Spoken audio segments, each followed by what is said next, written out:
Le Royaume-Uni tremble pour son souverain. Le roi Charles III est atteint d'un cancer et Buckingham Palace communique peu à propos de son état de santé. Heureusement, son épouse, la reine Camilla, vient de s'en charger. La suite après la publicité, son passage à la London Clinic devait se dérouler sans encombre. Mais alors qu'il se faisait opérer de la prostate, les médecins ont découvert que le roi Charles III était atteint d'une forme de cancer, comme l'a révélé Buckingham Palace le lundi 5 février 2024.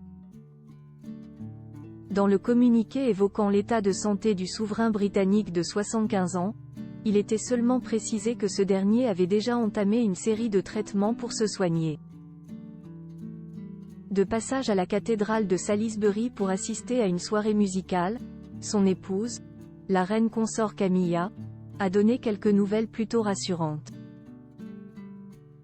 Il se porte extrêmement bien, au vu des circonstances, a-t-elle expliqué aux journalistes présents à l'événement, comme le rapporte Sky News.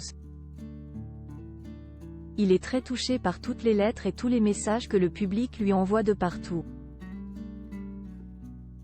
Le roi Charles III a la peau dure et a résisté, à travers les âges, à de très nombreux problèmes de santé. S'il lui arrivait quelque chose, c'est son fils aîné, le prince William, qui hériterait du trône.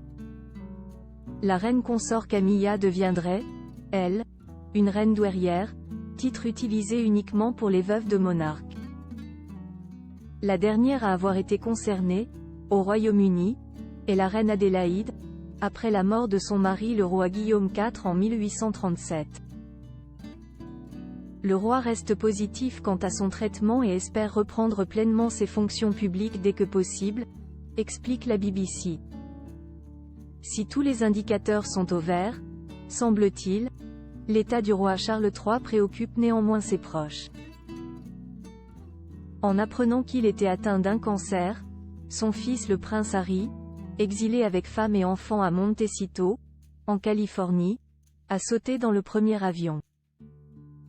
Un voyage express pour le papa des Archie et Lilibet qui n'a pu s'entretenir avec son père qu'une quarantaine de minutes selon les informations du Daily Mail, et qui est reparti chez lui au bout de 24 heures passées sur le sol anglais. Il n'aurait, d'ailleurs, pas croisé son frère, le prince William, qui semble l'avoir complètement rayé de sa vie à la suite de ses multiples attaques, que ce soit dans son livre Le Suppléant ou dans les épisodes du documentaire Netflix Harry-Meghan. La suite après la publicité. La suite après la publicité.